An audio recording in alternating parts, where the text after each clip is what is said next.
Let's be honest, Marvel hasn't been great recently, but this movie might be their final chance at redeeming themselves. Ever since Avengers Endgame in 2019, everyone has been searching for a reason to keep watching Marvel movies. We had a few good movies here and there and a couple of okay shows, but nothing truly special. Apart from No Way Home, but I don't really think it counts. The superheroes that were there for a big part of the MCU are finally getting their well-deserved endings. Thor was supposed to have his big final movie, and I was really disappointed by how poorly written it was. Even though the movie was filled with jokes, they were not landing. Same thing with Ant-Man. Everyone was expecting the MCU to finally pick up again because this is the next big villain's first movie, but it ended up being mid. But can Guardians of the Galaxy finally break this curse and be the first great Marvel movie since Endgame?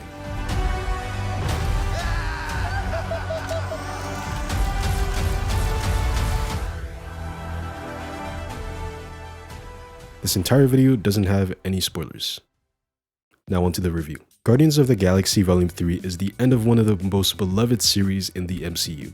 The first movie was about Peter Quill coming to terms with the death of his mother.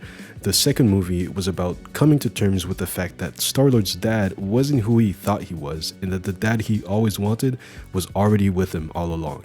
And this final and third movie is about the entire group coming to terms with who they are as a person. This movie gets a dramatic tone shift, and I think it makes total sense. It is much more serious than the previous two movies, and they really pulled off the contrast between sad scenes and funny scenes.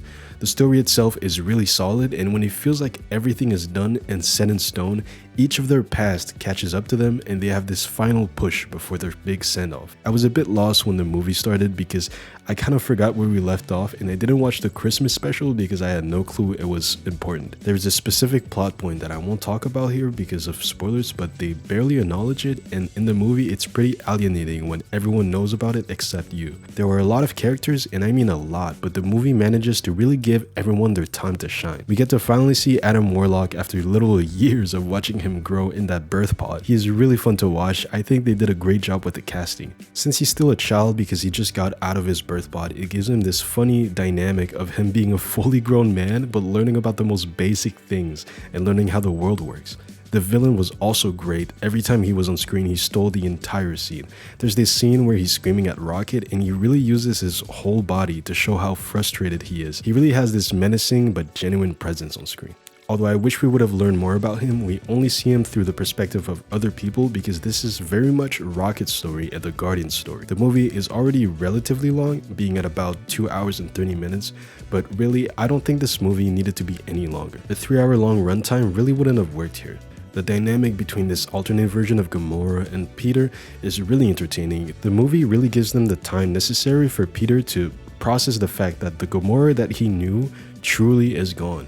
It really doesn't leave any stones unturned. The cinematography was also pretty good. There were a lot of close-up shots and the camera was often up close and personal to the characters, and it really worked with the tone. There are a lot of cool shots and scenes, and there's this particular fight scene that's shot all in one sequence, and it is amazing. I know it's like a trend to shit on Marvel's CGI lately because some of it truly is awful, but I'm glad to say that this movie's VFX were amazing. There wasn't a single moment where I was taken out of the story by some awful looking CGI. It was great across the entire movie. And I really appreciated the use of practical effects. Some characters were entirely in makeup and had no CGI, I think. And somehow it blended really well with the fully CGI characters, which I think is a good thing because that just shows how good the CGI is. When it comes to the music, well, I don't really have to explain it. It's the Guardians of the Galaxy. The music is always amazing. The sound design was also great as usual. One thing that truly surprised me though was that this movie is brutal. It's probably one of the darkest, if not the darkest movie in the MCU. It feels like it could have been rated R, but somehow they managed to get the PG-13 rating. There's the first F-bomb in the entire MCU, and it's pretty funny how casually it's dropped. It somehow doesn't feel out of place. Open the door! The pacing was also pretty good throughout the entire thing. There were a lot of flashbacks, especially for Rocket, but they handled it pretty well. The flashbacks don't feel like they cut off important parts of the movie, and when they start playing, you truly are invested because you finally get to learn more about Rocket's past. For the final entry in this series, this really is a great ending. It doesn't try to set up anything else and doesn't feel like another episode of something bigger. It is a really good movie, so my rating would be 8.5 out of 10. I think a big reason why a lot of people are getting fed up with superhero movies is that we're getting way too many of them.